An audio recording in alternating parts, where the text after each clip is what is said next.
Yo guys, what is up? Welcome to a brand new video. In today's video, I'm going to be receiving every single ribbon I can get on one Pokemon. This is going to be a short series on my channel where I obtain each ribbon from every generation, starting with Generation 3. Today's video is a project that I've been working on for like over a year now. So if you like today's video or any of the videos, please consider subscribing. Over 98% of the people that watch my channel aren't subscribed. So be sure to hit that button, guys. And let's get on with getting every single ribbon on one Pokemon. Alright guys, first things first, you need to know what you're going to need to be able to complete this challenge. So to make things easier, I've comprised a little list here to let you guys know everything that you're going to need to be able to complete this challenge. For this challenge, I used a GameCube and 2 Game Boys. You only really need one Game Boy, but the GameCube and at least one Game Boy is required. Now to be clear, my GameCube actually has an attachment towards the bottom that allows me to play Game Boy games using the GameCube. This is more or less a rare item to find nowadays, but is not necessary to do the ribbon challenge. Once you have your consoles ready, you will need to get your hands on 2 specific cords. One cord is the Game Boy to Game Boy cord, which will only be necessary if you plan on trading between Game Boy cartridges for things like move tutors or maybe some other helpful NPCs that might only be found in one game or the other. The next cord you will need is the Game Boy to GameCube cord, which is required. This cord allows you to trade Pokemon from Pokemon Shadow XD or Pokemon Coliseum to any of the other Generation 3 Pokemon Game Boy games. Now that you have your cords and consoles all sorted out, it's time to find out which games we will need to complete the challenge. During my ribbon challenge run, I used the following games: Pokemon Emerald, Pokemon Sapphire, Pokemon Fire Red, Pokemon Leaf Green, and Pokemon Shadow XD. To complete this challenge, you don't need all of these games, but having them all will make the journey so much more easy on yourself. So which Pokemon games are actually required then? Well, you need to have at least one of the Pokemon GameCube games, Shadow XD or Coliseum. It doesn't really matter which one it is, but you need to be able to get 2 ribbons off of one of these games. Next, you will need to decide which Game Boy cartridge you'll want to use. Pokemon Fire Red or Leaf Green are helpful, but not really required. I only use those 2 games for the abundance of move tutors found in the game. Now, the Gen 3 Pokemon games you do need is either Ruby, Sapphire, or Emerald. These games are where you will find all the ribbons you'll need aside from 2 ribbons you obtain in the GameCube games. I used Emerald and Sapphire versions for reasons that you will see later on in the video, but you only need one of these games to be able to complete the challenge. Alright, we have our games and hardware all sorted out. Let's get started with the Pokemon Ribbon Challenge.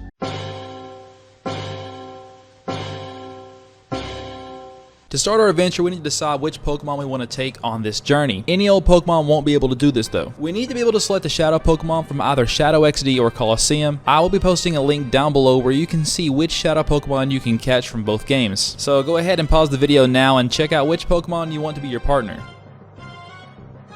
Alright, I hope you chose now, but for my journey, I decided to use Shadow Togepi. I chose this Pokemon for a few reasons. I thought it had a good moveset to make getting the ribbons easier later in the game, and also because it's viably competitive in the newest Pokemon games, or at least it is the time that I'm recording this. Once you have your Shadow Pokemon, it's time to get the very first ribbon of the challenge. Now, this is a very simple ribbon to get, and quite possibly maybe even the easiest one to get in the entire challenge, but basically you just have to walk around with your Togepi, or whatever Pokemon you have, or even battle with it. Once the Shadow meter is all the way down, its heart is open and ready to be purified. So then you can take this Pokemon to Gale Village where it can be set free of the shadows. I wasn't able to get the footage here because I already completed the Shadow XD for a previous video where I transferred Shadow Lugia to Pokemon Sword and Shield, which you can actually watch by clicking the top right corner here. But instead of showing you my Togepi being purified, I'll show you the process on another Pokemon, and you can see the ribbon getting awarded here. This gives us the National Ribbon and a total of 1 ribbon. We have finally began our journey in taking the first steps to becoming a Ribbon Master. The next ribbon is also obtained in Pokemon Shadow XD and Coliseum. This ribbon is known as the Earth Ribbon, and it's pretty simple to get but kind of time consuming because you have to do a lot of Pokemon battles. Everyone who's played the GameCube Pokemon games knows that almost all these battles are double battles and the animations take an extremely long time in this game. But basically the gist of this ribbon is to just defeat 100 trainers in a row on Mount Battle. This isn't terribly difficult and I never lost a single time. However, I did have the game defeated already and I traded over a Dragonite, Rhydon, and a Gengar to help me through the challenge, which made it a whole lot more easier, and I suggest you do the same if you want to get through this challenge as fast as possible. On a side note, I have heard that you can just do the last 10 battles of Mount Battle if you've already unlocked them. However, I can't confirm this for myself. I'd say it's worth a try if you already have the area unlocked. Otherwise, you should just do all 100 battles in a row. The final boss uses a few legendary Pokemon, but was no problem for me and my Pokemon to overcome. A few attacks later, and I'm being awarded the Earth Ribbon, putting our Togepi at 2 out of 27 ribbons. This is the final ribbon to obtain on the Pokemon GameCube games. So let's take out our Game Boy, put in our choice of Generation 3 game, and use the trading cord mentioned before, and send our Togepi to its next step at becoming a Ribbon Master Pokemon. Please make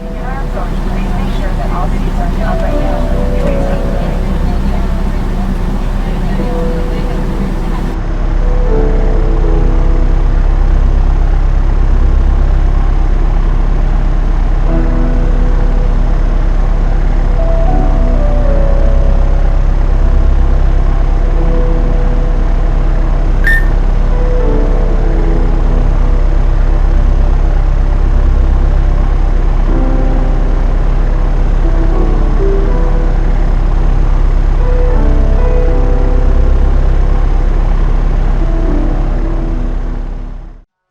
Welcome to the Hoenn region, everyone. This is where we'll obtain the last 25 ribbons. For the most part, I used Emerald version to obtain nearly every single ribbon in this game except for 2 ribbons, which we will get onto later in the video. Upon entering the Hoenn region, there are a few ribbons which you can get pretty easily compared to the others. These are the Champion ribbon and the Effort ribbon. The Champion ribbon can be obtained in any Generation 3 handheld game, even Fire Red and Leaf Green. All you have to do is defeat the Elite Four in any games, which is easily done in just a few minutes. The second easy to get ribbon is the Effort ribbon, which can be obtained when your Pokemon has maxed out its EV values.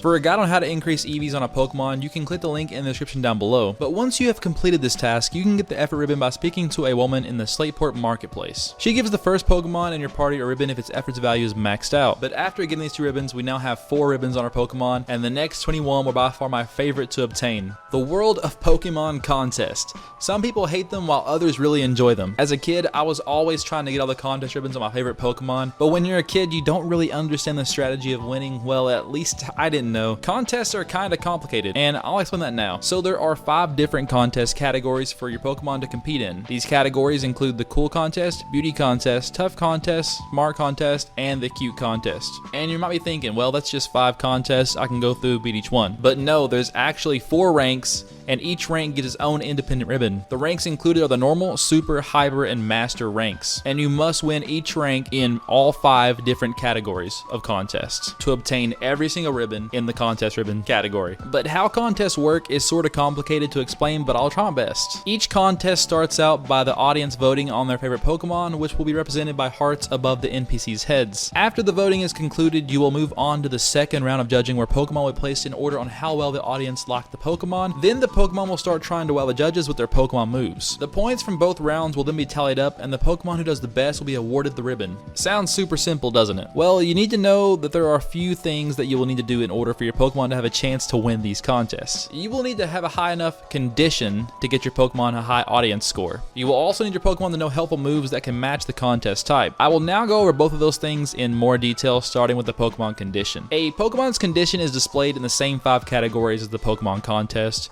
which are the coolness, toughness, cuteness, and smartness, and beauty. To raise the condition of each Pokemon, you will need to feed your Pokemon Pokeblocks, which are conveniently made in the Lilyco Contest Hall. Feeding your Pokemon the correct amount of Pokeblocks to get a good condition is tough, because you can only feed your Pokemon so many blocks. And since this is such a very complicated thing to explain, it really needs its own video to explain how to properly do it. So to compensate, I'll be leaving a link in the description down below where you guys can get a better idea on how to train your Pokemon's condition to make these contests much more easy to complete. But after you max out your Pokemon's condition, you should know that there are other ways to increase how much an audience likes your Pokemon. There are actually some secret held items that a lot of people don't even know about. These items are called Scarves, and are obtained in Slateport City from the Pokemon fan club leader after he sees one of your Pokemon with a high condition stat. In this video here, my Pokemon has maxed out beauty and high toughness here. So after speaking to this man, he gave me the yellow scarf and the blue scarf. The color of the scarf coincides with the color of the condition that you're looking for. And having a high condition while having your Pokemon hold one of these scarves will guarantee that you have the audience on your side in every single contest. And that's about all I can teach you about Pokemon condition, and it's time to move on to Pokemon moves. Just like how each Pokemon has its own type, like water or fire, and the moves have their own types like water and fire, each move also has its own contest types, such as coolness or cuteness like mentioned before. You will want the moves to match the contest type, obviously, that you are trying to win. You get extra points for using the same type of moves, which could result in high scoring combos. There are a lot of different move combos and so many possibilities when it comes to what your Pokemon should be using. That's why it's important when choosing your Shadow Pokemon that you pick one that has a decent learn set to win contests, or else you're going to be here for a very, very long time. I actually ended up having to evolve Togepi at this point to gain access to some better contest moves. I was really wanting to keep it a Togepi the whole way through, but Togepi just couldn't pull it, and this ends up paying off later in the video, and you'll see why. Anyways, I will leave a link down below so you guys can get a better idea on how to properly plan for Pokemon contests. These Pokemon contests were some of my favorite moments during this Pokemon Ribbon Challenge. I think that was because this was like completing one of those childhood dreams, but after completing all the difficulty levels in each category, that will bump us up to 24 ribbons. So we are done with Pokemon contests in Generation 3, or are we? Well, there's actually another ribbon obtained from doing Pokemon contests, and that is the Artist Ribbon. This ribbon is only obtained after talking to the museum curator in the Lily Cove Museum on the 2nd floor,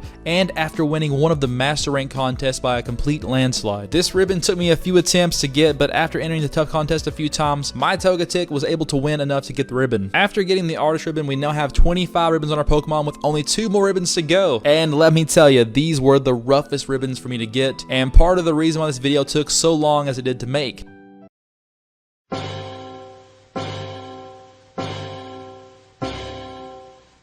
the Pokemon Battle Tower. This is where we obtain our last 2 ribbons, the winning ribbon and the victory ribbon. It's also the bane of my existence. I attempted this tower so many times that I've lost count. I've streamed my tower attempts multiple times and each attempt ended terribly. To complete this part of the ribbon challenge, it's important that you have the best possible Pokemon that you can get your hands on. I try to build my own teams, but my Generation 3 knowledge isn't the best. After a few losses, I went to Reddit where I found a few teams where people have posted there where they had 100+ win streaks. Even after I assembled these amazing teams, it was still having trouble defeating the 56 trainers in a row needed for these challenges. I was doing this challenge in the Battle Frontier Battle Tower on Pokemon Emerald version until I later read online that the Battle Tower in Pokemon Sapphire and Ruby is significantly easier compared to the Emerald version. So I decided to switch over and go ahead and give it a try. And lo and behold, I beat the level 50 challenge on my very first attempt. So I suggest getting these ribbons on Sapphire or Ruby version instead of Emerald version. But let's go ahead and get into the specifics on my team and how to win the ribbons. In order to actually obtain these ribbons, you must defeat 56 trainers in the level 50 challenge and the level 100 open level challenge. The winning ribbon is the level 50 challenge reward, and my team for winning this challenge was Latios, Milotic, and Salamence. I used these Pokemon to beat the first 49 trainers and then switched Salamence for Togetic to complete the last 7 battles and have Togetic receive the ribbon. So in Generation 3, Togetic isn't really the best competitive Pokemon, but in the final battle of the level 50 challenge, Togetic got a crit on Registeel, which won me the battle because my Pokemon couldn't hit Registeel hard enough. After defeating the 56th trainer on the level 50 challenge, I had obtained the winning ribbon and was only 1 ribbon away from having all the ribbons in Generation 3. For the next ribbon, I had to either get my Pokemon to level 100 for the Sapphire Battle Tower, or I could raise them to level 60 for the Emerald Battle Tower. So me being lazy, I decided to try Emerald again and just raise my Pokemon to level 60. I also decided to replace Salamence with Slaking after reading how I could nearly one-shot every single Pokemon. And alas, after a few attempts on Emerald, I was fed up with losing and decided to raise my Pokemon to level 100 and switch over to the Battle Tower on Sapphire version again. Once again, I defeated all 56 trainers in a row on the first try. Lesson learned from this, always do the Ruby and Sapphire Battle Towers. They are significantly easier. But there we go, the victory ribbon is the last obtainable ribbon in Generation 3. All the blood, sweat, and tears have finally paid off. Our Pokemon is decked out with 27 ribbons. But is 27 ribbons actually the max amount of ribbons you can have in the game? Well, technically, yes, there are other ribbons that you can obtain in the game, but this is the most you can obtain on one Pokemon in Generation 3 because some Pokemon can't get National Ribbons, some Pokemon can get ribbons just from being a mystery gift. There's different ribbons you can get, but this is the way you can obtain the most ribbons on Generation 3 in one Pokemon. There we go, that really concludes our adventures in the Hoenn region, but our journey is definitely far from over. We've just completed the Generation 3 ribbons and we have a lot more to go in Generation 4, 5, 6, 7, and 8. In the next video, our adventure will continue in the Sinnoh region, and I hope to see you guys there. As mentioned before, less than 98% of people that watch my videos are not actually subscribed. So if you guys would, go ahead, do me a favor and hit the subscribe button. We're so close to 30,000 at this point. I just want to get there as soon as we can. And also, if you like the series and you don't want to miss out on the next episode, be sure you hit the notification button down below. And with that being said, I hope you guys have a great day, and as always, God bless you all, and I'll see you in the next one. Thanks for watching.